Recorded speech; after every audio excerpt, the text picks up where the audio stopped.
Halo, selamat siang Tribuners. Anda sedang menyaksikan live update Tribun News edisi Selasa 5 Juli 2022. Siang ini akan kami sajikan informasi teraktual dan menarik yang dilaporkan secara langsung oleh reporter lapangan kami. Bersama saya, Mesa Desirait, inilah live update selengkapnya. Damiana Marta Beto tak bisa menyembunyikan kesedihan di wajahnya. Duka yang dialami datang beruntun di mana salah satu anaknya baru meninggal dunia beberapa hari lalu. Kemudian pada Senin 4 Juli, rumahnya yang berada di Kelurahan Lewa-Lewa Selatan, Kecamatan Nubatukan, rata dengan tanah dilalap api. Untuk informasi selengkapnya akan disampaikan langsung oleh wartawan Tribun Flores, Riko Wawo yang kini sudah terhubung bersama kami. Silakan rekan Riko. Baik, selamat siang Mei. Dapat saya laporkan dari Lembata, Provinsi Nusa Tenggara Timur. Satu unit rumah di Kelurahan Lewa-Lewa Selatan, Kabupaten Lembata, milik dari seorang janda bernama Damiana Marta Beto ludes dilalap api pada hari Senin kemarin. Kebakaran terjadi sekitar pukul 7.15 pagi hari saat Damiana dan kedua orang anaknya sedang berada di makam salah seorang anaknya yang baru saja meninggal pekan lalu. Api diduga berasal dari lilin yang menyala dan lupa dimatikan di dalam salah satu kamar milik Damiana, dan kemudian dengan cepat merambat ke seluruh kamar dan meratakan rumah berdinding bambu tersebut. Api baru bisa dipadamkan setelah warga meminta bantuan dari petugas pemadam kebakaran milik Pemda Lembata. Pemerintah Kecamatan Nubatukan dan juga Kelurahan Lewa-Lewa Selatan pun langsung turun ke lokasi bertemu dengan korban dan mendata semua kerusakan. Tak hanya rumah, segala jenis perabotan milik Damiana juga rusak dan juga rata dengan tanah, termasuk mesin cuci yang dia ingin gunakan untuk tempat usaha laundry di rumahnya tersebut. Rumah Damiana juga merupakan tempat usahanya, di depannya ada kios dan tempat dia berdagang setiap hari. Namun akibat dari kebakaran tersebut, rumah dan juga kiosnya juga ikut rata dengan tanah dan tak bisa diselamatkan. Bantuan pun berdatangan bukan hanya dari Pemda Lembata, tapi juga beberapa lembaga sosial, warga masyarakat juga secara swadaya melakukan memberi bantuan dan membuka open donasi untuk membantu Damiana yang tertimpa musibah. Bukan hanya anaknya baru saja meninggal, tetapi juga rumahnya juga hangus terbakar dan sekarang tak punya tempat tinggal. Demikian Mei laporan dari saya. Baik, terima kasih rekan Riko atas laporan Anda. Selamat bertugas kembali. Nasib tragis menimpa RH, warga Dusun Jetis, Desa Kuarasan, Kecamatan Grogol, Sukoharjo. Pasalnya niatnya berwisata bersama keluarganya malah berakhir tragis. Ia dan adiknya terseret ombak Pantai Drini pada Minggu 3 Juli petang. Akibatnya ibu satu anak tersebut meregang nyawa usai terseret ombak. Sementara hingga saat ini adiknya masih dalam pencarian. Untuk informasi selengkapnya akan disampaikan langsung oleh wartawan Tribun Solo, Erlangga Bima Sakti yang kini sudah terhubung bersama kami. Silahkan Erlangga. Ya, selamat siang, selamat siang Mei. Jadi bisa dilaporkan untuk kejadian atau Kecamatan Grogol Kabupaten Sukoharjo yang kemarin hari Minggu petang sekitar pukul 17 terseret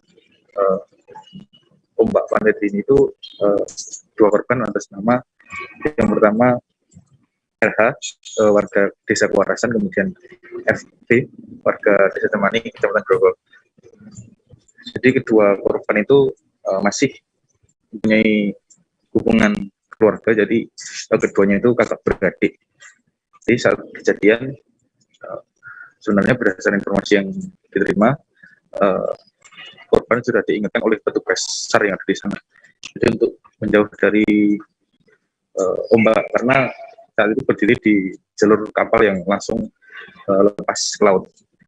Tiba-tiba ada ombak besar yang datang itu menyapu keduanya. Padahal kedua korban juga sempat diberikan pertolongan oleh petugas dengan melemparkan pelampung, tapi karena ombak yang terus menggulung akhirnya kedua korban terseret. untuk satu korban atas nama RH sudah berhasil ditemukan dan dimakamkan di pemakaman di desa tempat pada Senin kemarin sekitar pukul 13, dan untuk korban satunya hingga kemarin sore informasi yang diterima masih dalam dilakukan penyelidikan. Sebagai informasi lagi untuk korban RH ini sebentar lagi anak tunggalnya itu akan menikah, jadi praktisnya korban tidak bisa melihat anaknya menikah yang dalam waktu dekat ini. Demikian. Baik, terima kasih Erlangga atas laporan Anda. Selamat bertugas kembali.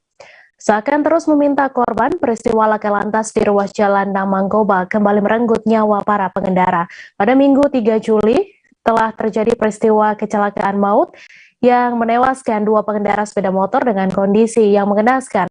Akibat kecelakaan tersebut, kedua pengendara motor terlempar dan jatuh ke badan jalan sebelah kiri arah Koba, Pangkal Pinang. Untuk informasi selengkapnya akan disampaikan langsung oleh wartawan Bangka Pos Arya Bima Mahendra yang kini sudah terhubung bersama kami. Silakan rekan Arya. Ya, baik, terima kasih rekan Mei dan pemirsa Tribuners dimanapun Anda berada. Pertama-tama perlu saya sampaikan bahwa memang pada hari Minggu kemarin, tepatnya malam hari Minggu tanggal 3 Juli tahun 2022, sekitar pukul 18.45 WIB telah terjadi peristiwa laka lantas yang melibatkan 2 orang pengendara motor yang mana kedua-duanya dikatakan tewas di tempat ataupun di lokasi kejadian. Kasat Lantas Polres Bangka Tengah AKP Nanang Suwardi mengatakan bahwa kronologi kejadian tersebut bermula ketika satu unit sepeda motor berjenis Kawasaki KMX 150 warna hijau yang dikendarai seorang diri oleh Freddy Irawan melaju dari arah Pangkal Pinang.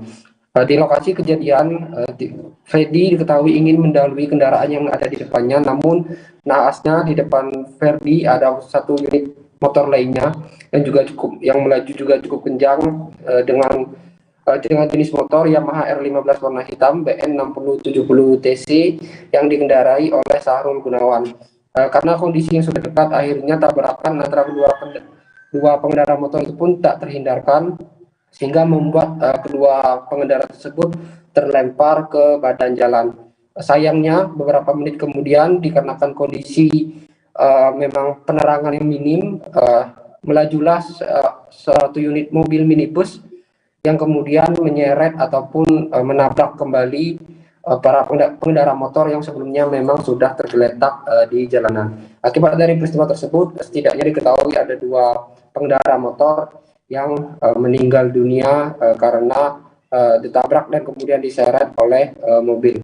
Sementara itu, Kadit Gakum Satlantas Polres Bangka Tengah mengatakan bahwa sampai saat ini pihaknya masih terus melakukan penyelidikan terkait mobil yang sebelumnya menyeret 2 pengendara sepeda motor tersebut hingga membuat keduanya tewas ataupun meninggal dunia di TKP. Ia menghimbau kepada seluruh pengendara agar senantiasa berhati-hati karena pada dasarnya di lokasi kejadian ataupun di ruas jalan Namangkoba tersebut memang bisa dikatakan sebagai jalur maut ataupun jalur yang rawan terjadinya kecelakaan. Bahkan dalam sepekan terakhir sudah terdapat 2 kecelakaan yang mana menyebabkan 3 orang meninggal dunia. Selain itu, dia juga menyampaikan bahwa selama tahun 2022 ini setidaknya sudah ada sebanyak 18 korban jiwa yang meninggal dunia di lokasi ataupun di ruas jalan Namangkoba tersebut. Pasalnya ia menghimbau agar masyarakat yang memang berkendara dalam kondisi mengantuk untuk senantiasa berhenti sejenak untuk kemudian membasuh muka ataupun meregangkan tubuh agar kondisi kantuknya hilang sehingga tetap bisa berkendara dengan fokus serta bisa terus sampai ke tujuan dengan selamat. Mungkin demikian bisa saya laporkan. Kami terima kasih, kembali ke studio. Terima kasih Arya Bima atas laporan Anda. Selamat bertugas kembali. Hujan deras pada Senin 4 Juli pagi melanda seluruh wilayah Kalimantan Selatan. Intensitas hujan yang tinggi ini berlangsung sejak pukul 7.30 hingga pukul 11 dan berakhir pada 13.30 waktu Indonesia Tengah. Tak pelak, beberapa kawasan yang topografinya rendah mengalami banjir, meski hanya berlangsung beberapa jam. Untuk informasi selengkapnya akan disampaikan langsung oleh wartawan Banjarmasin Pos, Salma Saurin yang kini sudah terhubung bersama kami. Silakan rekan Salma. Oke. Baik rekan Mei, saya laporkan dari lapangan bahwa sebagaimana biasanya jika hujan deras mengguyur di wilayah Kalimantan Selatan, maka beberapa ruas jalan di desa, baik termasuk di desa Cempaka, Kelurahan Cempaka, Kecamatan Cempaka, Banjarbaru, menjadi terendam. Sebagaimana dari pantauan di lapangan kemarin, Senin pagi, pada 4 Juli 2002 di Jalan Mistar Cukrokusumo atau di wilayah Cempaka ini, beberapa titik ruas jalan yang terendam yaitu di kawasan RT 1 hingga 5, serta di RT 15 dekat Masjid Jami Cempaka. Selain itu, sejumlah rumah warga yang berderet di tepi jalan di kawasan RT tersebut otomatis ikut terendam. Nah, warga setempat bersama para ketua RT mengamankan jalur dengan mengarahkan kendaraan yang melintas untuk berbelok ke jalan alternatif. Pengalihan jalur ini karena banjirnya setinggi paha orang dewasa yang otomatis kalau mobil pribadi melintasi di kawasan terendam atau banjir tersebut bakal membahayakan terlebih pada mesinnya dan juga air bakal masuk kabin.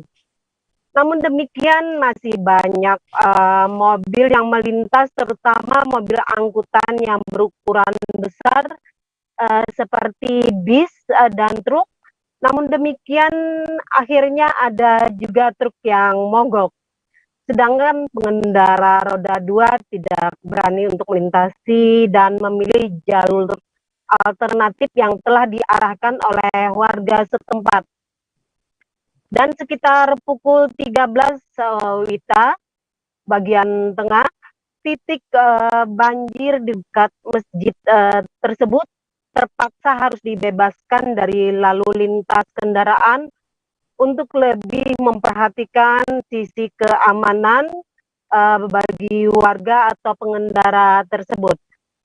Dan akhirnya jalan tersebut ditutup total. Apalagi informasi dari warga, ada satu buah rumah di tepi jalan yang rawan roboh karena tergerus air banjir, apalagi ditambah dengan deburan lintasan kendaraan bermotor. Memang arus banjir ini lumayan deras karena luapan air sungai yang turun dari pegunungan. Begitu rekan Mei, saya laporkan dari lapangan. Baik, terima kasih rekan Salmah Saurin atas laporan Anda, dan Tribuners, wartawan kami juga telah menghimpun wawancara dengan Ketua RT setempat. Berikut tayangannya untuk Anda. Nah, ini saya bersama dengan Ketua RT 27. Di sini berarti RT 15 dan yang dalamnya RT 15. Jadi sebesarnya RT 15, kalau sana RT 1, 2, 3 sampai 5. Oh, ini berarti pian dari RT 27 depan sana tuh. Cuaca buruk disertai gelombang tinggi sedang melanda wilayah perairan pantai barat dan selatan Provinsi Aceh. Akibatnya, jalur penyeberangan dari Pulau Simeulue ke daratan Aceh sementara tidak beroperasi pada Senin 4 Juli. Semestinya akan ada 2 kapal penyeberangan, yakni KMP Aceh Hebat 1 dan KMP Teluk Singkil yang akan berlayar dari Simeulue ke Pelabuhan Calang dan Pelabuhan Labuhan Haji. Akan tetapi dikarenakan gelombang tinggi yang mencapai 4 meter, sebagaimana perakiraan cuaca dari BMKG, maka 2 kapal feri tersebut tidak dapat diberangkatkan oleh pihak ASDP. Untuk informasi selengkapnya akan disampaikan langsung oleh wartawan Serambi News, Sari Mulyasno, yang kini sudah terhubung bersama kami. Silakan rekan Mulyasno. Baik, terima kasih Mei. Selamat siang Tribuners. Benar sekali, akibat dari cuaca buruk, cuaca ekstrim melanda perairan wilayah pantai barat selatan Aceh telah menyebabkan jalur transportasi penyeberangan laut menggunakan kapal feri tidak beroperasi sejak dari kemarin 4 Juli 2022. Sebagaimana pantauan kami di lapangan, sampai siang ini memang belum terjadi lonjakan kendaraan maupun penumpang di Pelabuhan Penyeberangan Kecamatan Simelu Timur, Kabupaten Simelu. Namun saat ini pihak ASDP masih terus memantau perakiraan yang dikeluarkan oleh BMKG sebagaimana dari pengumuman yang disampaikan, pernyataan resminya dari pihak ASDP bahwa kapal penyeberangan belum akan diberangkatkan atau dioperasikan ketika cuaca sudah berangsur normal. Untuk saat ini, sebagaimana armada yang dioperasikan, bahwasanya akan ada 2 kapal berlayar sejak kemarin namun dibatalkan dengan rute Simelu menuju Kabupaten Calang, Aceh Jaya maksud kami, dan Simelu menuju Labuan Haji. Namun karena cuaca gelombang tinggi yang mencapai 4 meter dan kecepatan angin mencapai 30 knot, maka kapal penyeberangan tidak diberangkatkan. Mei. Baik, terima kasih rekan Mulyasno atas laporan Anda. Selamat bertugas kembali. Tim Kelembit Buser Polres Bangka di backup tim Buser Polres Bangka Barat dan Polsek Muntok berhasil membekuk pelaku pembunuhan kakak angkat di Kecamatan Pemali, Kabupaten Bangka pada bulan Mei lalu. Tersangka bernama Mariza dibekuk tim gabungan di Muntok, Kabupaten Bangka Barat di sebuah warung bakso. Seperti diketahui, peristiwa pembunuhan itu terjadi di Desa Airway, Kecamatan Pemali, Kabupaten Bangka pada 1 Mei lalu dan menggegerkan warga. Untuk informasi selengkapnya akan disampaikan langsung oleh wartawan Bangka Post, Dedi Marjaya yang kini sudah terhubung bersama kami. Silakan rekan Dedi. Selamat siang, Mei. Dapat saya laporkan bahwa polisi berhasil membekuk pelaku pembunuhan di Desa Airway, Kecamatan Pemali, Kabupaten Bangka selama 2 bulan buron. Pelaku pada bulan Mei, tanggal 1 Mei 2022 lalu melakukan pembunuhan terhadap kakak angkatnya di Desa Airway, Kecamatan Pemali, Kabupaten Bangka. Selain itu juga pelaku juga melukai kakak angkatnya yang lain di teras halaman rumah kakaknya. Saat itu pelaku dinasihati oleh kedua korban terkait tingkah lakunya yang tidak baik, namun tidak diterima sehingga membuat emosi pelaku memuncak dan terjadilah penusukan hingga menewaskan kakak angkatnya.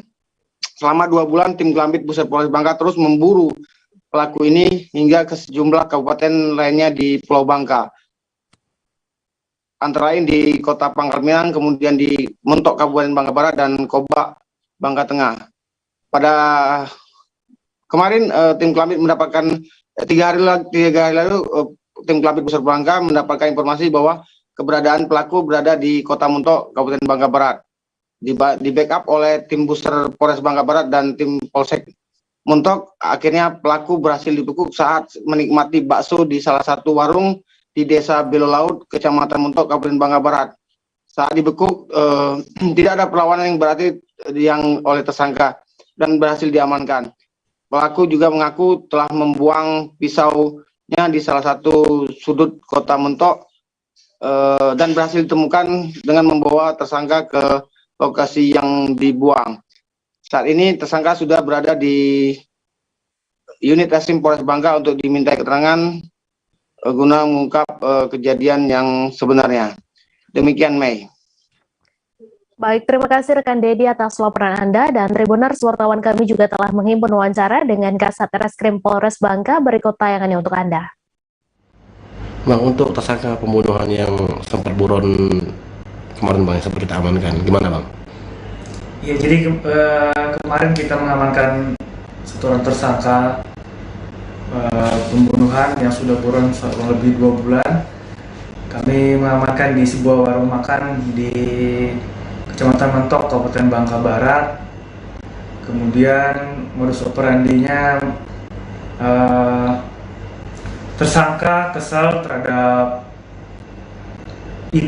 kakak iparnya karena ada dugaan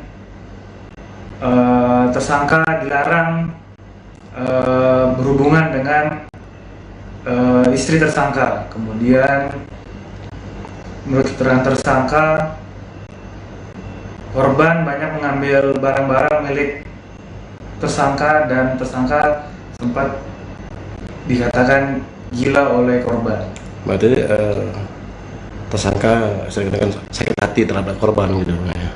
Siap. Jadi untuk tersangka sakit hati kepada korban sehingga tidak dapat mengontrol diri dan melakukan pembunuhan tersebut. Pada saat itu korbannya berapa orang itu, Bang? Jadi untuk korban ada 2, 1 meninggal dunia dan 1 luka berat dan dilarikan ke rumah sakit. Dinas Lingkungan Hidup Kabupaten Bogor melakukan pelepasan PPLH lain pada area tungku bakar sampah yang berlokasi di PT Popular Can Utama di Desa Gunung Putri, Kecamatan Citerep, Kabupaten Bogor. Pelepasan PPLH lain ini bertujuan agar pihak perusahaan dapat membongkar tungku bakarnya.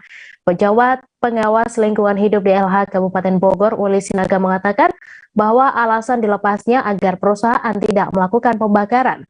Hal tersebut dikarenakan perusahaan itu membakar sampah yang diduga limbah B3. Untuk informasi selengkapnya akan disampaikan langsung oleh wartawan Tribun Bogor, Reynaldi, yang kini sudah terhubung bersama kami. Silakan rekan Rey.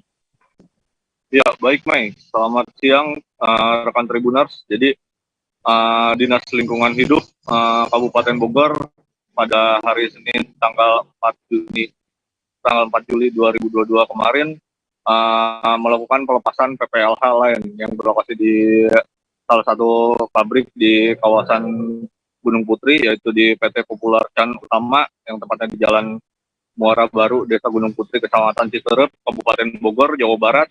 Jadi pelepasan ini bertujuan untuk pihak perusahaan dapat membongkar tungku bakarnya. Jadi pada 1 pekan lalu memang pada pabrik Popular Can ini mereka pihak Dinas Lingkungan Hidup memasang garis lain tersebut untuk tidak kembalinya beroperasi tungku bakarnya. Jadi sebelumnya juga tungku bakar tersebut itu memang diketahui membakar limbah B3 yang berupa seperti pakaian, sarung tangan, dan juga kaleng-kaleng bekas cat. Dan itu berdampak kepada warga sekitar yang tepatnya berada di tembok belakang di belakang pabrik tersebut, yang menjadikan para warga sesak nafas bahkan hingga batuk-batuk. Lalu dari asap pembakaran tersebut memang tercium oleh warga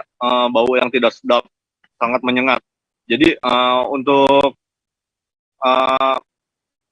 penghancuran tungku bakar ini juga memang ditanggapi oleh ketua desa dari Gunung Putri. Jadi memang sebelumnya dari pihak pemerintah desa bersama pihak kepolisian dan juga Satpol PP Kabupaten Bogor melakukan sidak ke PT Popular Can ini. Jadi untuk saat ini dari PT Popular Can sendiri memang belum ada izinnya mengenai lingkungan untuk pembuangan atau pembakaran limbah yang berada di lokasi tersebut. Jadi dari pihak Dinas Lingkungan Hidup Kabupaten Bogor juga mengimbau agar PT Popular Can ini hanya memproduksi yang ada di pabriknya saja, tetapi tidak membakar atau membuang limbah yang berada di pabrik tersebut. Jadi untuk saat ini dari PT Popular Can sendiri masih mengurus terkait perizinan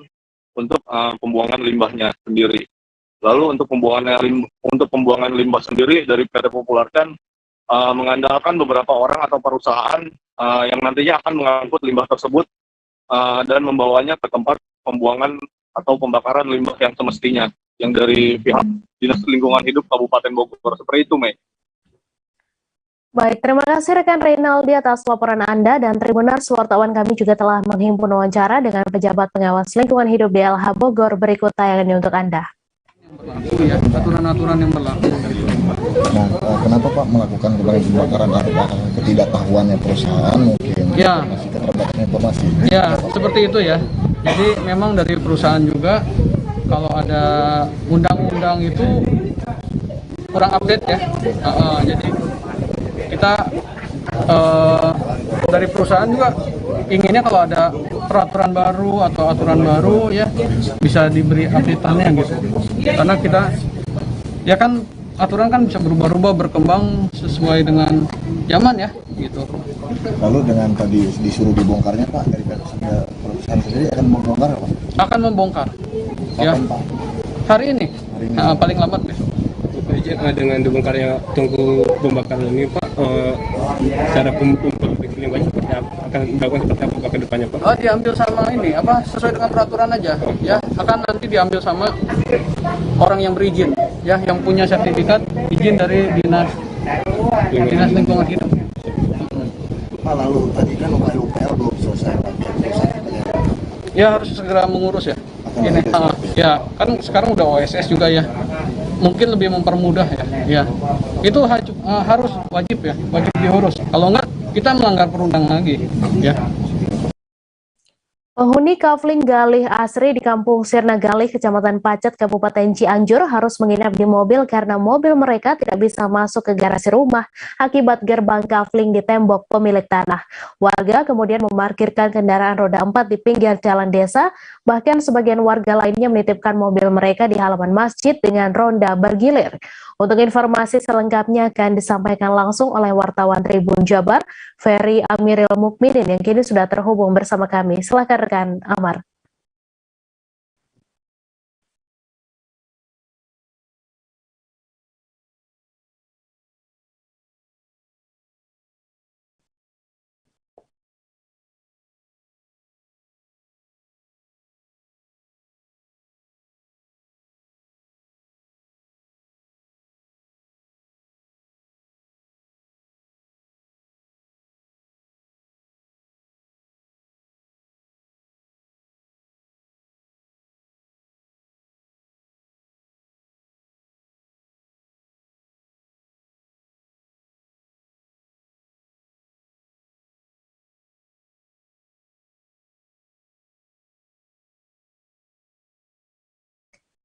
Silahkan rekan Ferry Amiril dengan laporan Anda.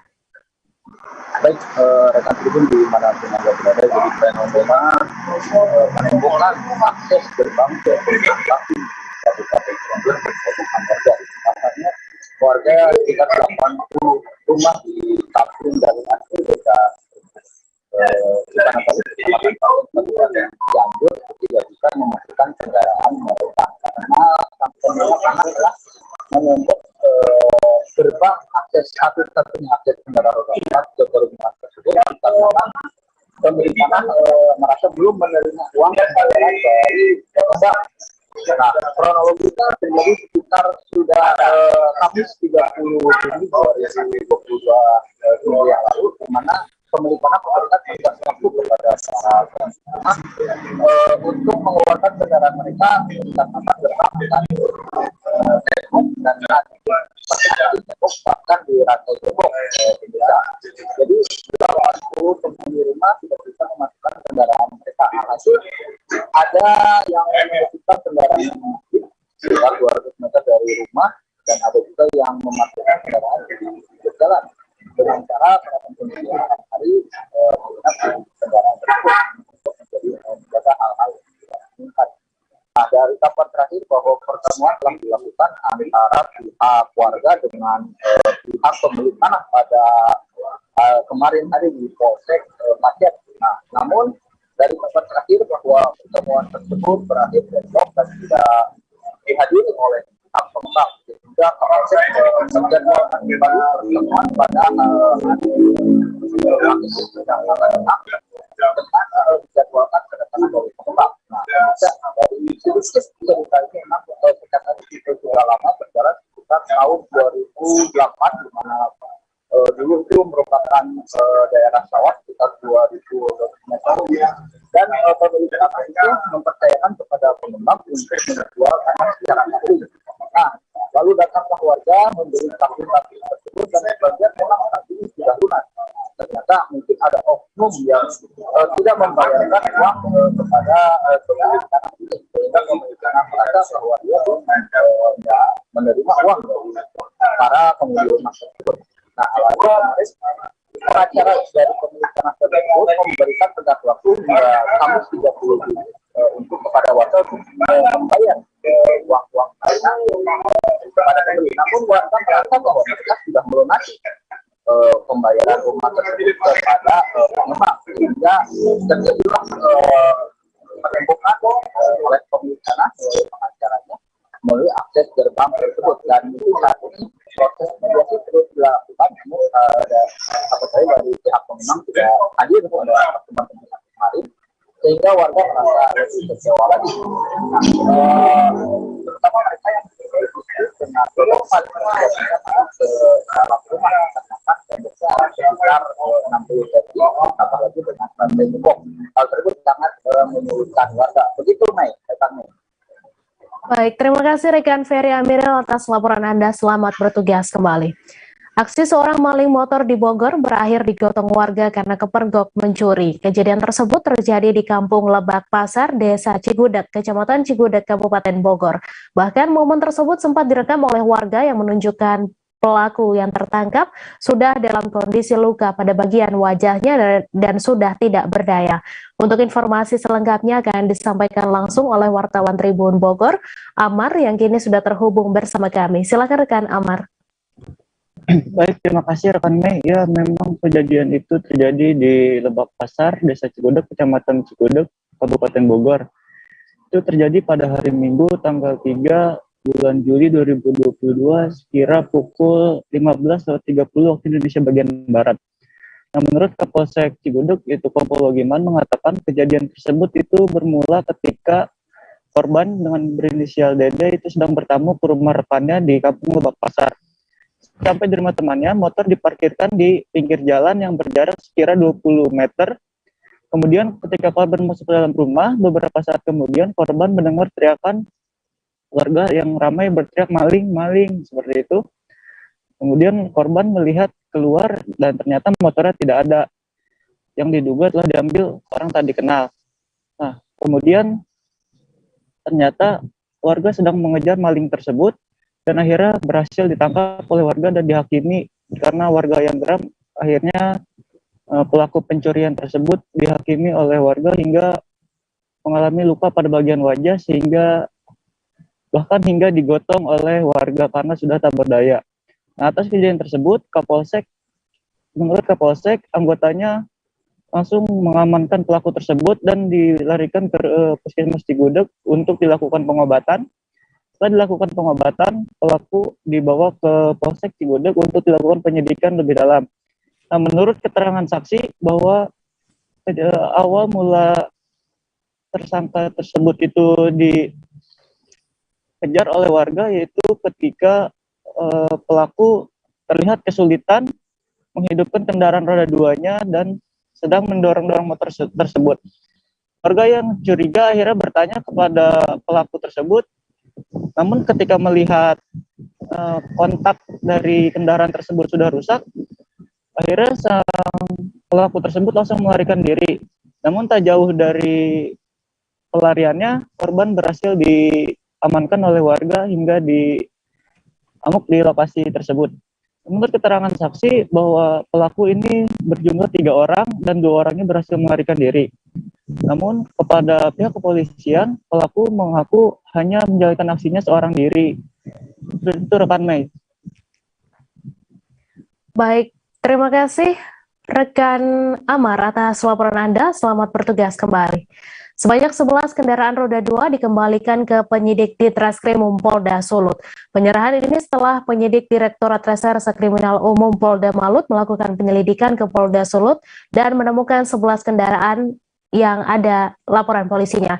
Penyelidikan ini juga setelah anggota Ditreskrimum Polda Malut menggagalkan 22 kendaraan tanpa surat yang dipasok dari Manado masuk ke kota Ternate dengan cara dibawa menggunakan jalur laut, yakni kapal feri di Bastion. Untuk informasi selengkapnya akan disampaikan langsung oleh wartawan Tribun Ternate, Randi Basri, yang kini sudah terhubung bersama kami. Silakan rekan Randi. Baik, rekan Mei, terima kasih. Saya laporkan dari Ternate, Maluku Utara, memang benar terkait dengan adanya pengembalian 11 kendaraan roda 2 dari Direktorat Kriminal Umum Polda Maluku Utara, di mana dari kendaraan tersebut setelah adanya pengegalan awal dari 22 kendaraan yang masuk dipasok dari Sulawesi Utara, Sulut, ke Provinsi Maluku Utara dan berhasil digagalkan anggota Ditreskrimum Polda Maluku Utara. Setelah mengagalkan 22 kendaraan tersebut, penyidik dari Ditkrimum Polda Maluku Utara melakukan penyelidikan di Polda Sulut, dan dari hasil penyelidikan terdapat 12 kendaraan di mana terjadi tindak pidana kejahatan yang di mana ada laporan polisinya di Polda Sulut dan jajaran. Setelah dilakukan penyelidikan lebih lanjut dan di anggota Ditkrimum Polda Maluku Utara kembali ke Polda Maluku Utara, di mana dari hasil penyelidikan juga terdapat beberapa oknum anggota yang terlibat dalam kasus tersebut.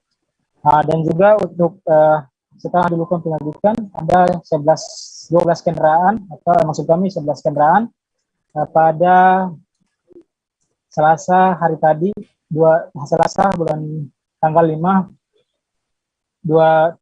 maksud kami tanggal 5 hari tadi 2022 telah dilakukan penyerahan ke penyidik Ditkrimum Polda Sulut, dan di mana penyerahan tersebut dipimpin langsung oleh Pak Kapolda Maluku Utara Irjen Polri Sapudin beserta PJU Polda Maluku Utara setelah usai mengikuti acara HUT Bayangkara ke-76 tahun 2022 secara virtual di Mapolda Maluku Utara.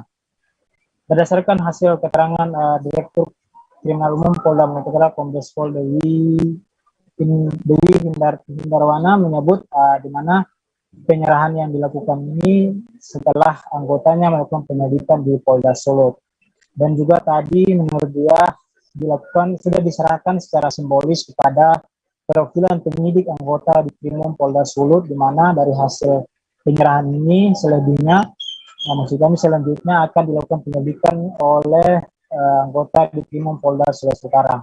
Sementara untuk 10 kendaraan lainnya, menurut Direktur Kriminal Umum Polda Maluku Utara, nantinya akan dilakukan pengembangan lebih lanjut terkait dengan sisa 10 kendaraan yang masih dilakukan penyelidikan. Selain itu juga dari hasil penyerahan ini, menurut Direktur Kriminal Umum Polda Maluku Utara merupakan kado istimewa menyambut HUT Bayangkara ke-76 tahun 2022. Mungkin seperti itu saya kembalikan ke studio. Baik, terima kasih Randi Basri atas laporan Anda, dan Tribuners, wartawan kami juga telah menghimpun wawancara dengan Direskrimum Polda Malut. Berikut tayangannya untuk Anda. Totalnya berapa kendaraan? 22. 21 kendaraan roda 4, ada 21 roda 2. Lagi. Kalau yang sisanya masih dilakukan pengembangan? Ya, nah ada. Itu kan tadi dikasihkan 12 atau 11? Sudah. Berarti sisanya masih dilakukan pengembangan? Ya. Kita beralih ke informasi selanjutnya, Tribuners. Ribuan tenaga kesehatan berunjuk rasa di depan gedung DPRD Garut pada Senin 4 Juli. Mereka meminta agar Bupati Garut menambah kuota pegawai pemerintah dengan perjanjian kerja atau P3K untuk tenaga kesehatan medis maupun non-medis. Bupati Garut Rudi Gunawan mengatakan pihaknya sudah mendengar keluh kesah ribuan nakes tersebut, lalu berkomitmen untuk memberikan perlindungan kepada mereka. Untuk informasi selengkapnya akan disampaikan langsung oleh wartawan Tribun Jabar, Sidki Al-Ghifari, yang kini sudah terhubung bersama kami. Silakan rekan Sidki.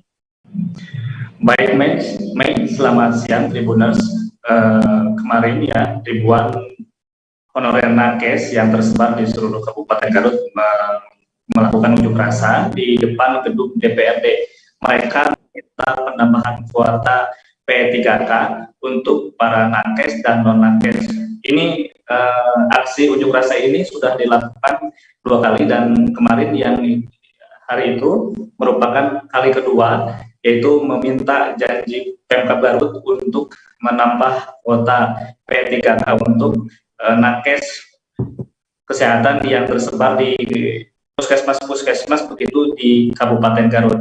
Ada sekitar 1000-an yang hadir saat itu dan mendesak untuk meminta Bupati Garut untuk menambah kuota. Setelah mereka berhasil akhirnya beraudiensi dengan Bupati dengan 50 anggota DPRD Kabupaten Garut, dan mereka sepakat, Pemda, pemerintah Garut, anggota DPRD pun sepakat untuk menambah kuota. Ini jadi kuota yang saat ini adalah 100. Para nakes meminta lebih dari itu karena memang dari data yang terimpun ada sekitar 2.000-an nakes yang ingin ditambah begitu P3K, kuota P3K-nya. Namun ini Bupati Garut Rudi Gunawan sempat mengatakan pihaknya berjanji akan mengusulkan begitu ke Kemenpan RB untuk menambah kuota dengan jaminan perlindungan. Jadi percuma saja misalkan kuota ini ditambah namun tidak ada jaminan atau kuota tersebut diambil oleh daerah lain. Jadi kemarin hasil audiensi mengatakan Bupati bahwa pihaknya akan menambah kuota dengan jaminan bahwa kuota tersebut untuk nakes yang ada di Kabupaten Garut. Memang ini nakes-nakes ini sebelumnya bekerja di stasiun kesehatan, di puskesmas, kemudian di rumah sakit yang gajinya kurang begitu layak dibandingkan perjuangan mereka begitu selama 2 tahun ini berada di garda terdepan menghadapi COVID-19, dan mereka yang saat ini menuntut haknya sebagai tenaga kesehatan yang sebelumnya sudah dijanjikan oleh Pemkab Garut akan ditempatkan di posisi terbaik, begitu salah satunya mendapatkan P3K ini. Baik, terima kasih rekan Sidki atas laporan Anda, dan Tribuners wartawan kami juga telah mewawancarai Bupati Garut. Berikut tayangannya untuk Anda. Enggak, mereka itu minta keadilan sebenarnya ditujukan ke pemerintah pusat. Minta ada keadilan. Kami akan menambah kuota sesuai anjab ABK. Yang tadinya 100 mungkin jadi berapa. Tapi mereka harus dapatkan perlindungan. Percuma nanti kalau kita adukan lagi kuota tapi yang dapat orang lain gitu kan. Iya. Kasihan mereka itu, benar-benar saya kasihan. Saya kasihan kepada mereka sudah mengabdi dengan gaji yang tidak sesuai dengan ketentuan ya. Karena mereka itu pegawai BLUD, dibayar oleh BLUD ya. Dan insya Allah lah kita akan melakukan yang terbaik, kita bersama-sama. Yang penting bahwa pemerintah daerah dan 50 anggota DPRD beritikat baik. Semuanya beritikat baik, kita sama. Terima kasih. Aksi Cepat Tanggap atau ACT menyampaikan permohonan maafnya seusai lembaga amal tersebut ramai di media sosial media yang dituding melakukan penyelewengan dana. ACT dinilai perlu memberikan beberapa pernyataan untuk melakukan klarifikasi, terlebih sebagai sebuah lembaga kemanusiaan global dengan kiprah di 47 negara dan sepanjang tahun 2020 telah melakukan 281.000 aksi. Untuk informasi selengkapnya akan disampaikan langsung oleh wartawan Tribun News, Versianus Waku yang kini sudah terhubung bersama kami. Silakan Waku.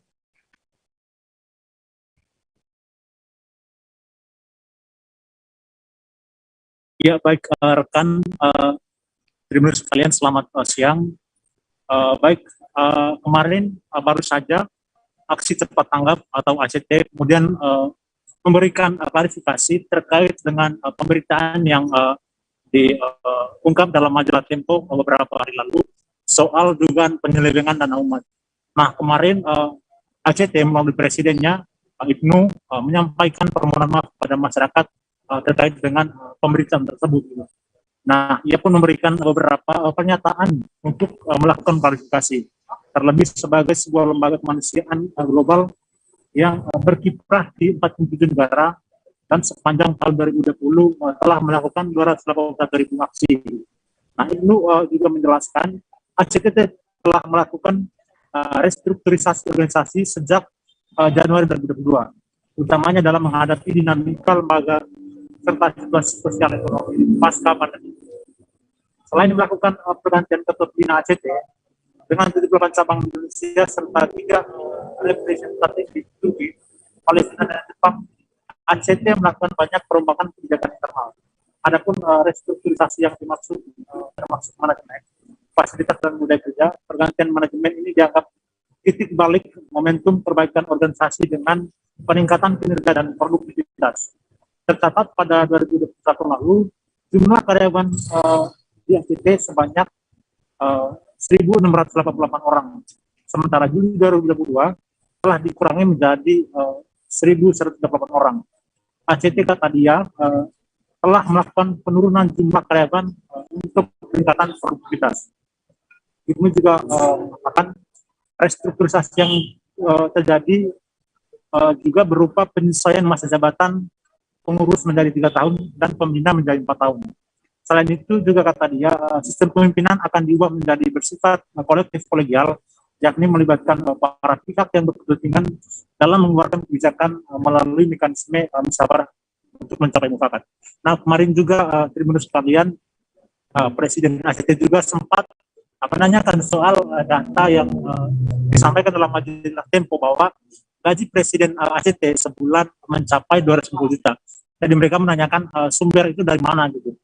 Nah, seperti yang Tribuners sekalian ketahui bahwa sebelumnya tagar jangan percaya ACT trending di Twitter gitu. Nah, trending jangan percaya ACT di Twitter berawal dari unggahan salah satu warganet terkait dengan pemberitaan Tempo yang membahas ada penyelewengan di tubuh lembaga aksi cepat tanggap. Bahkan warganet mendesak Polri untuk kemudian dan Kemendagri membongkar dugaan penyelewengan dana yang dilakukan ACT. Baik rekan, sekian laporan dari saya dari tribunnews.com, sekian. Baik, terima kasih Versianus Waku atas laporan Anda. Selamat bertugas kembali. Kita beralih ke informasi selanjutnya, Tribuners. Hubungan antara istri komedian Sule, Natalie Holscher, dan anak sambungnya Putri Delina dikabarkan masih memanas. Di tengah situasi ini, Natalie bahkan diduga tak lagi tinggal serumah dengan sang suami. Natalie bahkan kini lebih sering menghiasi layar televisi, juga podcast di beberapa YouTube selebriti. Sampai akhirnya muncul pertanyaan apakah Natalie Holscher tak lagi dinafkahi oleh Sule. Untuk informasi selengkapnya akan disampaikan langsung oleh wartawan Warta Kota, Ihwana Mutuah Miko yang kini sudah terhubung bersama kami. Silakan Ihwana.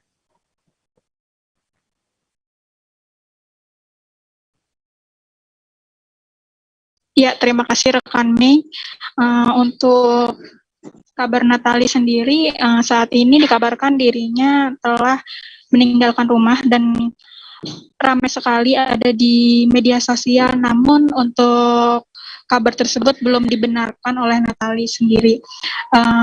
Terkait itu semua, sebelumnya saat ditemui dirinya tengah sibuk dengan aktivitas syutingnya, sehingga muncullah pertanyaan apakah tidak dinafkahi oleh Sule.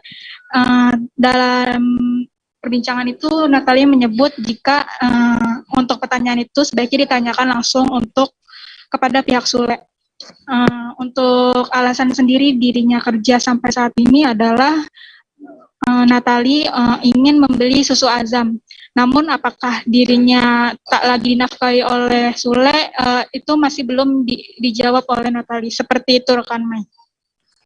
Baik, terima kasih Ihwana atas laporan Anda. Selamat bertugas kembali. Ribuan seragam sekolah akan dibagikan oleh pemerintah Kabupaten Maros kepada seluruh siswa baru tingkat SD dan SMP. Penyerahan secara simbolis dilakukan terlebih dahulu kepada masing-masing 5 orang perwakilan SD dan SMP se-Kabupaten Maros. Bupati Maros Haidir Syam mengatakan pembagian seragam ini dalam rangka menyemarakan hari ulang tahun ke-63 Maros yang jatuh pada Senin 4 Juli. Untuk informasi selengkapnya akan disampaikan langsung oleh wartawan Tribun Timur, Nurul Hidayah yang kini sudah terhubung bersama kami. Silakan rekan Nurul.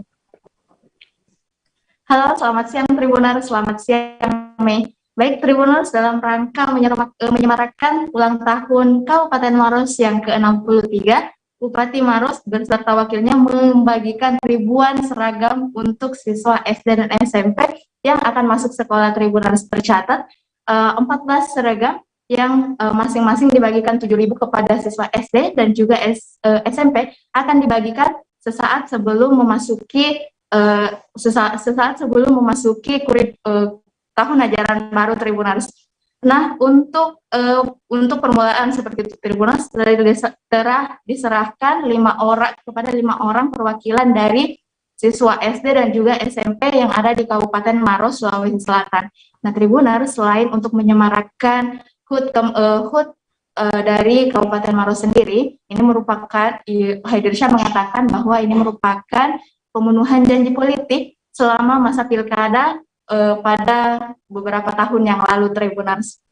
Nah, tak hanya itu, ia pun berharap dengan pembagian ini bisa memantik semangat anak-anak baru ini yang akan masuk sekolah untuk terus belajar, dan juga yang mengatakan jika anak-anak ini semangat, tentunya kualitas pendidikan ini bisa meningkat dan juga kualitas SDM di Kabupaten Maros, Sulawesi Selatan bisa meningkat juga Tribuners.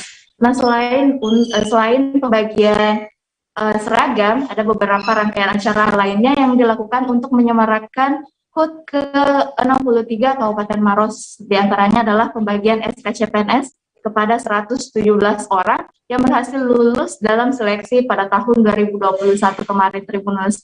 Nah, tak hanya itu, ada juga penandatanganan 23 perjanjian dengan berbagai pihak yang ada di Kabupaten Maros dalam rangka pelayanan di pelayanan publik dan juga untuk penanganan penurunan stunting seperti itu, Tribuners. Dan juga kemarin sudah dikabarkan bahwa ada juga namanya Geopark Run. Ini adalah salah satu event besar yang dilakukan dalam rangka menyemarakan HUT kemerdekaan HUT ke-63 Kabupaten Maros, Sulawesi Selatan. Kembali ke studio. Baik, terima kasih rekan Nurul atas laporan Anda. Selamat bertugas kembali. Dan Tribuners, wartawan kami juga telah mengimpun wawancara dengan Bupati Maros. Berikut tayangan untuk Anda.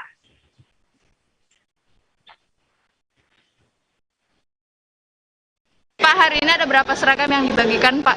Ya, alhamdulillah hari ini di hari lahir Kabupaten Maros yang ke-63 kita juga membagikan seragam buat anak-anak kita semua yang masuk sekolah, yakni siswa SD dan SMP. Ada siswa SD sekitar 7.000-an, SMP juga sekitar 7.000-an. Jadi semua seragam jumlahnya sekitar 14.000 seragam. Ini khusus siswa baru ya, Pak? Ya, siswa baru. Pendistribusiannya mulai kapan? Mulai hari ini. Kita sudah mulai hari ini secara simbol dan mungkin distribusi yang agak gencar nanti ketika masuk sekolah. Nah, kita harapkan untuk masuk sekolah langsung didistribusi. Emang ini rutin setiap tahun atau baru? Baru. Ini baru dan ini adalah bentuk juga janji politik kami. Saya bersama Wakil Bupati waktu kampanye kita insya Allah akan memberikan perhatian kepada anak kita yang baru sekolah untuk membagikan seragamnya dan di hari lahir Kabupaten Maros ini kita bagikan. Ada harapan itu seragam. Harapannya tadi kita sudah sampaikan bahwa pembagian seragam ini sebenarnya sebagai simbol di mana kita berharap pemerintah daerah dan kita semua memperhatikan peningkatan SDM Kabupaten Maros dan bagaimana seluruh masyarakat Maros bisa terus melanjutkan pendidikannya di jenjang baik SD, SMP, SMA sampai ke universitas dan kita berharap mudah-mudahan dengan pendidikan yang lebih baik lagi buat anak kita. Dan Aminuddin, atlet binaraga Sumsel, bangga berhasil mempersembahkan medali emas pertama untuk kontingen tuan rumah Provinsi Sumatera Selatan pada Festival Olahraga Rekreasi Nasional ke-6 Sumatera Selatan.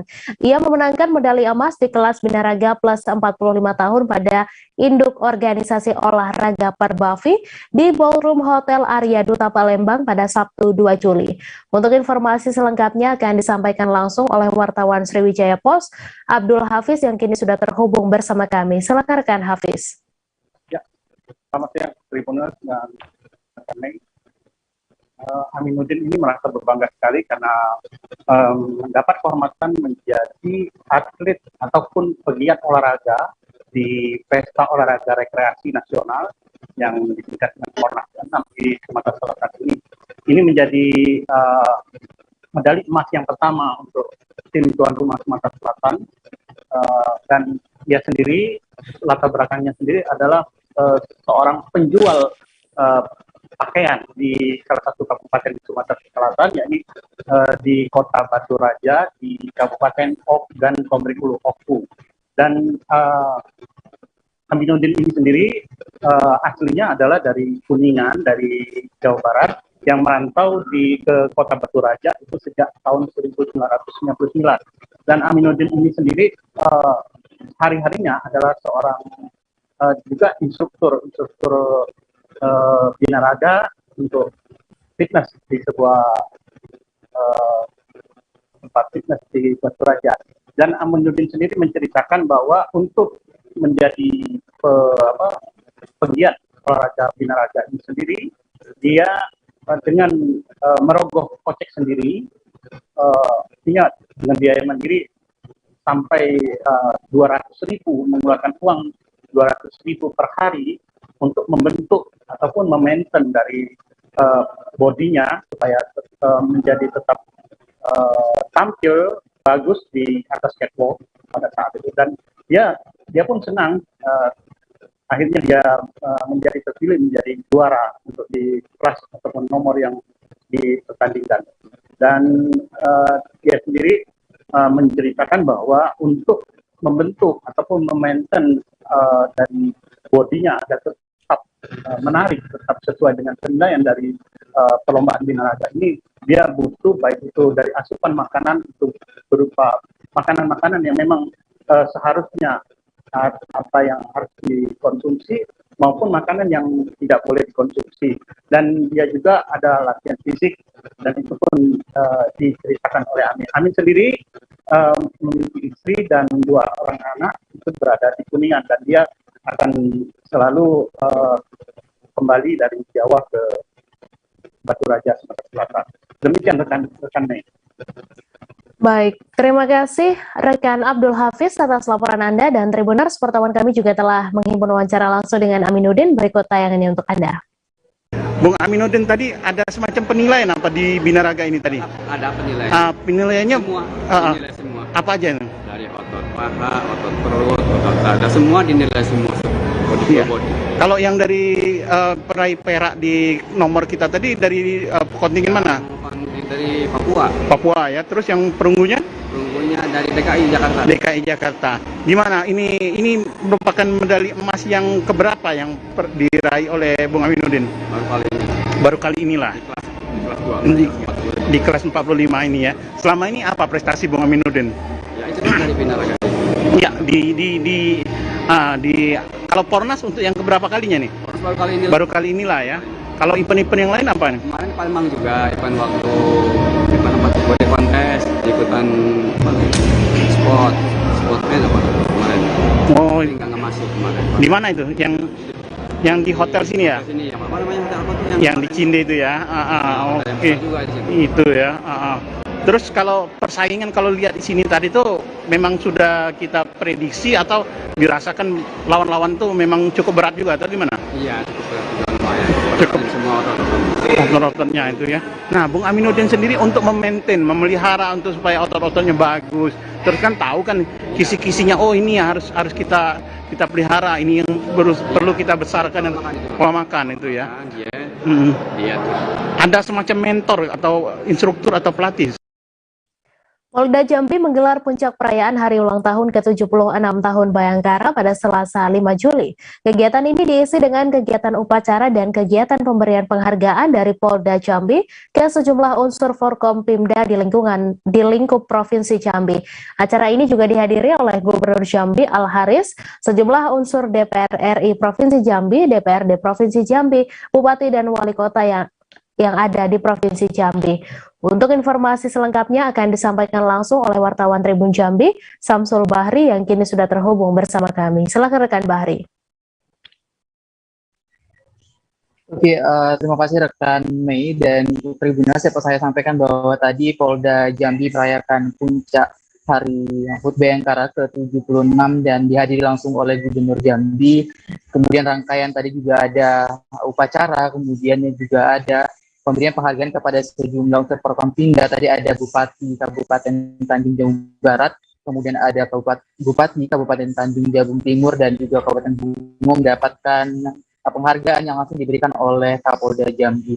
Kemudian sisi lain juga tadi Kapolda Jambi menyampaikan di depan kegiatan bahwa pihaknya mengucapkan terima kasih dan apresiasi kepada pemerintah Provinsi Jambi khususnya yang selalu mensupport kepedulian kepada kepolisian Polda Jambi, dan juga dirinya langsung meminta maaf kepada seluruh masyarakat Provinsi Jambi jika selama ini masih ada kekurangan-kekurangan dilakukan oleh pihak kepolisian. Nah, di sisi lain, Gubernur Jambi yaitu Bapak Al-Haris juga mengucapkan terima kasih kepada Kapolda Jambi khususnya sebagai pimpinan di Polda Jambi, di mana melakukan terobosan-terobosan dan bantuan karena pada saat Gubernur Jambi Al-Haris memimpin Jambi dalam kondisi pandemi COVID-19, Kapolda Jambi khususnya memberikan support dan juga memberikan bantuan ke seluruh jajaran di Polda Jambi termasuk Kapolres, dan bantuan ini cukup dirasakan oleh Al-Haris sendiri sebagai selaku Gubernur Jambi, memberikan keringanan dan pemulihan ekonomi kepada masyarakat Provinsi Jambi. Sementara itu juga dalam kesempatan ini Al-Haris juga mengapresiasi kerja-kerja daripada Kapolda Jambi, di mana suku anak dalam khususnya di Provinsi Jambi sudah berada di Polda Jambi menjadi kepolisian, dan ini menjadi apresiasi daripada Bapak Al-Haris, sehingga ke depan diharapkan ada banyak suku anak dalam di Provinsi Jambi yang bisa ikut atau masuk di kepolisian. Demikian rekan Mei dan Tribun. Baik, terima kasih Samsul Bahri atas laporan Anda. Selamat bertugas kembali. Ketua DPR RI Puan Maharani mengunjungi Sekretariat DPC PDI Perjuangan Kota Cirebon dan Pondok Pesantren Buntet, Kecamatan Astana Japura, Kabupaten Cirebon pada Senin 4 Juli. Dalam kesempatan itu, Puan didampingi sejumlah petinggi PDIP, menemui kader PDIP Kota Cirebon dan bersilaturahmi ke kediaman sesepuh Pondok Pesantren Buntet, Kiai Haji Adib Profiuddin Iza. Puan menyampaikan pengarahan di hadapan puluhan kader dan simpatisan PDI Perjuangan di Kota Cirebon. Untuk informasi selengkapnya akan disampaikan langsung oleh wartawan Tribun Cirebon, Ahmad Imam Baihaqi, yang kini sudah terhubung bersama kami. Silakan rekan Imam. Ya baik, Mei, terima kasih. Pada Senin 4 Juli 2022 kemarin, Ketua DPR RI Puan Maharani berkunjung ke Cirebon dan melaksanakan beberapa agenda. Dimulai dari kunjungannya ke Sekretariat DPC PDI Perjuangan Kota Cirebon dan untuk melaksanakan konsolidasi partai menyambut pelaksanaan pemilu 2024. Dari kunjungannya di agenda di Sekretariat DPC PDI Perjuangan, kemudian pada siang harinya Puan Maharani berkunjung ke atau bersilaturahmi ke Pondok Pesantren Buntet, Kabupaten Cirebon, tepatnya di kediaman sesepuh Pondok Pesantren Buntet Kabupaten Cirebon, yakni Kiai Haji Adib Profiuddin Iza. Dalam silaturahmi tersebut, Puan juga sempat berbincang selama kira-kira hampir 1 jam dengan Kiai Haji Adib Profiuddin Iza dan keluarganya. Dari kunjungan tersebut, Puan mengakui bahwa silaturahmi yang terjalin dari keluarga besar Bung Karno dengan keluarga besar Pondok Pesantren Buntet sudah terjalin dan seperti tidak dapat dipisahkan. Dari silaturahmi Bung Karno tersebut kemudian dilanjutkan hingga ke era Megawati Soekarno Putri dan Taufik Kiamas, sehingga Puan melanjutkan hubungan baik antara dua keluarga tersebut. Dan dari Kiai Haji Adib Profiuddin Iza juga mengakuinya bahwa Puan Maharani baru berkunjung kembali ke Pondok Pesantren Buntet Kabupaten Cirebon setelah sekian lama karena kesibukan masing-masing, sehingga pihaknya merasa sangat berkesan dengan kedatangan Ketua DPR RI Puan Maharani ke Pondok Pesantren Buntet Kabupaten Cirebon. Dari Pondok Pesantren Buntet juga Puan melanjutkan agendanya di daerah Kabupaten Cirebon, yakni menemui kalangan petani tebu dan nelayan di Kecamatan Gobang Kabupaten Cirebon, kemudian berlanjut ke kunjungannya di daerah Jawa Tengah. Demikian, Mei. Baik, terima kasih rekan Imam atas laporan Anda, dan Tribuners, wartawan kami juga telah menghimpun wawancara dengan Ketua DPR RI. Berikut tayangannya untuk Anda. Nah, ini sebenarnya kedatangan saya ke pesantren Buntet ini bukan yang pertama kali. Sudah beberapa kali saya datang ke sini, dan hari ini saya bertemu dengan Kiai Adib untuk bersilaturahmi kembali setelah lama nggak bertemu. Jadi sebenarnya pertemuan keluarga ya, Pak Kiai. Dan dari hasil pertemuan tentu saja saya ingin menjalin kembali hubungan baik antara Bung Karno dengan abahnya Pak Kiai, juga hubungan baik antara Ibu Megawati dengan Pak Iman dengan Kiai Adib yang sudah seperti keluarga. Dan pada kesempatan ini tentu saya ingin menjalin dan menjalin silaturahmi antara keluarga saya, keluarga kami, keluarga Bung Karno dan keluarga almarhum Pak Taufik dan Ibu Mega, dan untuk kembali lagi ke pesantren Buntet. Tadi Pak Kiai, Mbak Puan udah lama banget ditunggu dan datang. Ya mohon maaf, tapi alhamdulillah akhirnya saya bisa bisa soal lagi pesan atur norma gitu. Ada pembicaraan terkait pilpres? Apa? Ada pembicaraan terkait pilpres? Soal pilpres masih lama. Yang penting ini sekarang menjalin silaturahmi dulu dan menjalin silaturahmi kekeluargaan yang sempat beberapa waktu lalu mungkin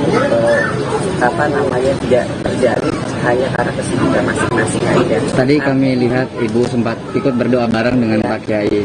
Apakah disebutkan salah satunya doa agar Bu Puan terpilih menjadi pilpres ke depan atau seperti apa? Ya, doa keselamatan supaya bangsa ini baik dan tentunya kesehatan dan bagaimana kemudian cita-cita dan kemudian apa yang diinginkan oleh bangsa ini juga termasuk saya juga ikhtiarnya itu bisa berjalan dengan baik. Museum Linggam Cahaya di Kabupaten Lingga, Provinsi Kepulauan Riau menyimpan kerangka satwa laut langka yang kini masih menarik untuk dilihat. Kebanyakan masyarakat setempat menyebutnya gajah mina, yang berupa sejenis ikan berkepala gajah disertai gading. Hewan dengan ukuran 12,40 meter ini pada awalnya ditemukan pada 13 Januari 2005 di Pantai Dungun, Kecamatan Lingga Utara berdekatan setelah peristiwa tsunami Aceh. Untuk informasi selengkapnya akan disampaikan langsung oleh wartawan Tribun Batam, Febri Yuanda, yang kini sudah terhubung bersama kami. Silahkan rekan Febri. Baik, terima kasih kepada Tribuners semua dimanapun Anda berada. Kali ini memang saya melaporkan langsung di Museum Linggam Cahaya, yang mana Museum Linggam Cahaya ini menyimpan berbagai macam ribuan koleksi benda bersejarah pada zaman dahulu, termasuk salah satunya yang menarik perhatian saat ini adalah kerangka atau tulang dari satwa laut langka atau yang disebut dengan masyarakat gajah mina. Memang gajah mina ini merupakan terkadang masyarakat banyak menganggapnya sebagai hewan mitos, tapi memang untuk gajah mina ini memang sangat langka sehingga tidak semua masyarakat di Kabupaten Lingga yang bisa melihatnya ataupun di daerah lain. Dengan penemuan ini tepatnya pada 2005 lalu ya, bangkai dari satwa lingga ini atau gajah laut atau disebut gajah mina ini terdampar di Pantai Dungun, Kecamatan Lingga Utara, sehingga masyarakat setempat melaporkan kepada pihak Dinas Kebudayaan ya. Namun untuk pengangkatannya, untuk tulang belulangnya tidak dievakuasi pada saat itu, berjelang selama 1 tahun ya, karena memang untuk proses pengangkatannya menunggu kulit tersebut hilang ya, atau daging tersebut meninggalkan tulang belulang, sehingga pihak Dinas Kebudayaan menunggu 1 tahun, sehingga setelah 1 tahun tersisa tulang belulang ini diangkut oleh masyarakat setempat, Dinas Kebudayaan. Nah, memang saat ini di Museum Lingga itu ada beberapa ya untuk penemuan gajah mina ini, karena kan gajah mina ini merupakan hewan laut langka, sehingga Dinas Kebudayaan ya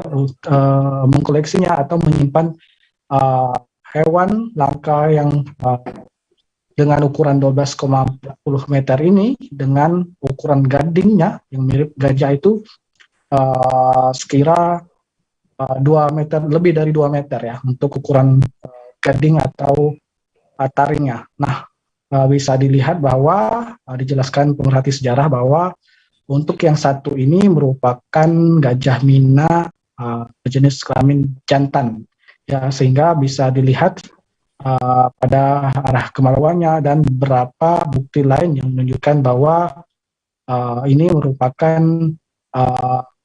gajah mina berjenis kelamin jantan. Nah, untuk prosesnya bagaimana gajah mina ini hidup, ia biasanya memakan ikan yang seperti bernapas seperti lumba-lumba atau ikan paus begitu. Baik, terima kasih rekan Febri atas laporan Anda, dan Tribuners, wartawan kami juga telah menghimpun wawancara dengan pemerhati sejarah dan budaya. Berikut tayangannya untuk Anda. Adapun kerangka satwa langka ini yang dikenal masyarakat dengan gajah laut atau gajah mina karena beralasan mempunyai gading seperti gajah kiri dan kanan. Gajah mina ini ditemukan oleh masyarakat di Dusun Dungun, Desa Teluk, yaitu Bapak Umar Sanin atau disebut dengan panggilan sehari Pak Cenut, pada tanggal 13 Januari tahun 2005, yaitu setelah terjadinya bencana alam yaitu tsunami di Aceh. Adapun temuan gajah mina di Pantai Dungun ini dengan panjang sekitar lebih kurang 12 meter 40 dan mempunyai gading kiri kanan dengan panjang 2 meter 40. Sebenarnya ini adalah penemuan pertama di tahun 2005. Namun di tahun 2007 kita menemukan lagi beberapa tulang atau bangkai daripada gajah mina, yaitu di Pantai Air Pandan di Desa Teluk juga, tidak jauh daripada Pantai Dungun.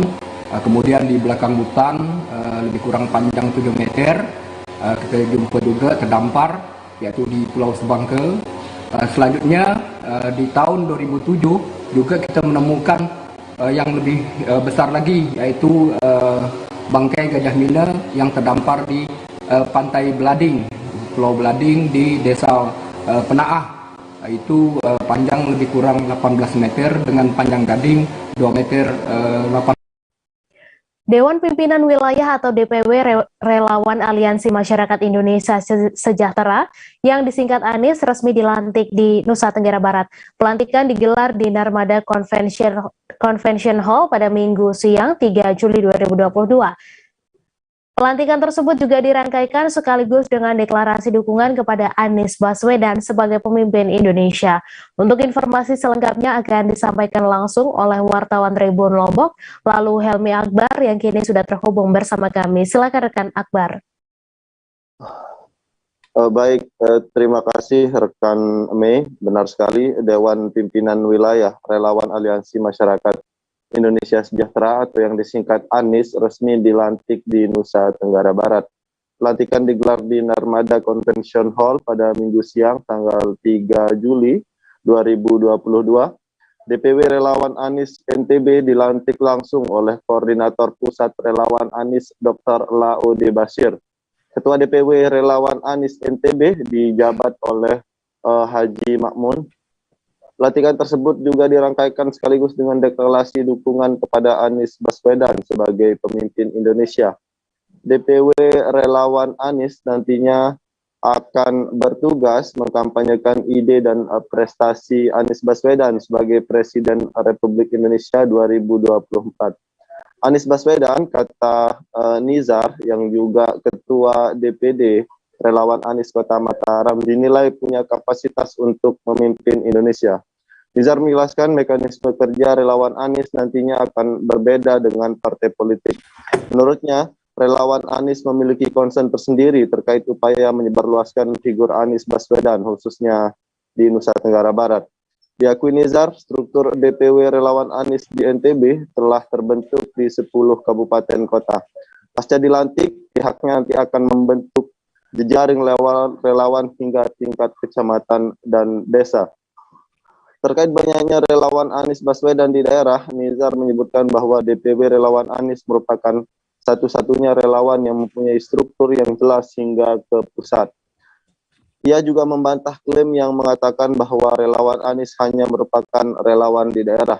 Relawan Anies, kata Nizar, nantinya akan melaksanakan Rakernas pada awal 2023 mendatang.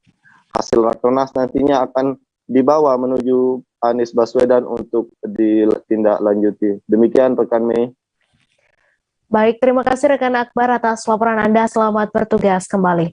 Peneliti Pusat Riset Kependudukan Badan Riset dan Inovasi Nasional atau BRIN melakukan penelitian energi terbarukan biogas dari kotoran babi Desa Tumaluntung. Sebelum melakukan penelitian, peneliti dari BRIN mengumpulkan beberapa narasumber di Balai Desa Tumaluntung, Minahasa Utara. Untuk informasi selengkapnya akan disampaikan langsung oleh wartawan Tribun Manado, Fistel Mukuan yang kini sudah terhubung bersama kami. Silakan Fistel. Ya, terima kasih rekan Mei. Memang peneliti dari BRIN langsung ke desa Tumaluntung, Minahasa Utara, Sulawesi Utara. Menurut peneliti memang mereka awalnya datang di Sulawesi Utara masih mencari di mana yang bagus untuk mereka teliti. Dan setelah tiba di Sulawesi Utara, mendapat informasi bahwa di Minahasa Utara ini, khususnya Desa Tumaluntung, ada salah satu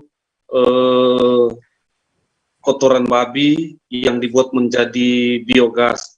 Nah, hal itu menjadi perhatian khusus dari peneliti BRIN. Mereka turun langsung di Balai Desa Tumaluntung, dan di sana mereka menghadirkan narasumber yaitu dari PT Aqua di Air Madidi dan dari salah satu LSM. Nah, di situ mereka menggali data-data atau meminta sedikit petunjuk bagaimana cara pembuatannya dan diambil dari mana.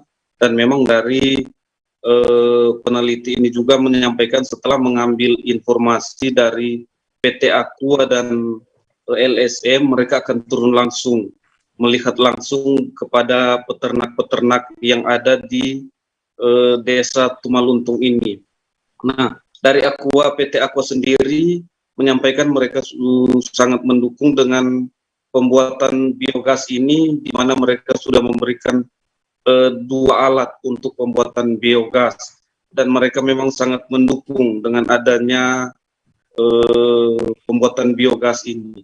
Nah, sedangkan dari LSM, mereka menyebutkan mereka sudah dari tahun 2019 membuat kotoran babi ini menjadi biogas, dan itu memang menurut LSM sangat bermanfaat bagi masyarakat yang saat ini khususnya berada di Desa Tumaluntung. Seperti itu, rekan Mei. Baik, terima kasih rekan Fistel atas laporan Anda, dan Tribunars wartawan kami juga telah menghimpun wawancara dengan peneliti Pusat Riset Kependudukan BRIN. Berikut tayangan ini untuk Anda.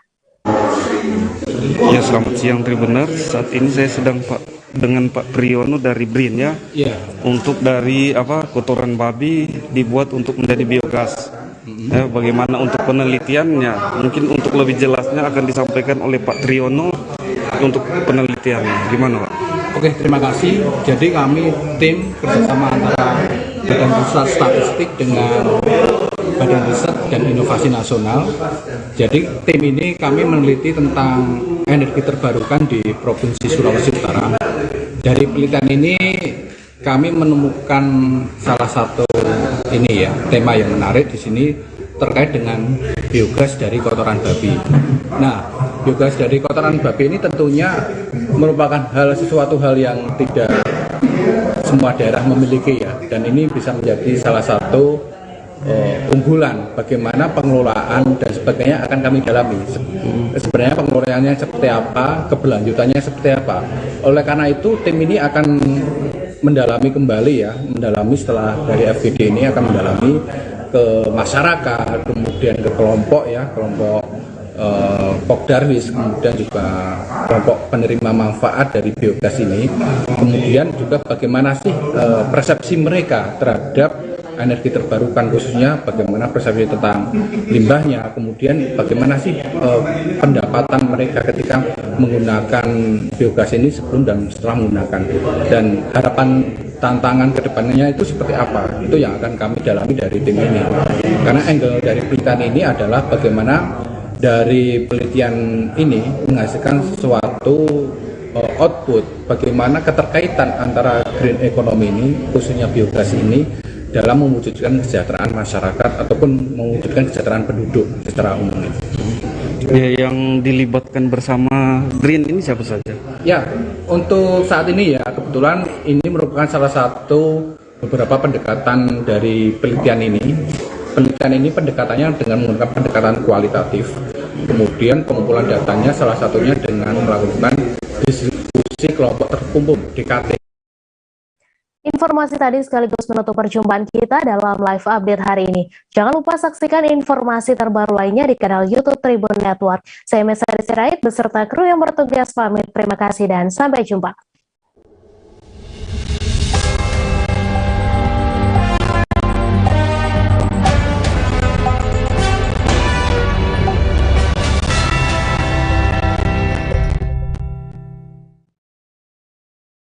Jangan lupa like, subscribe, dan share ya!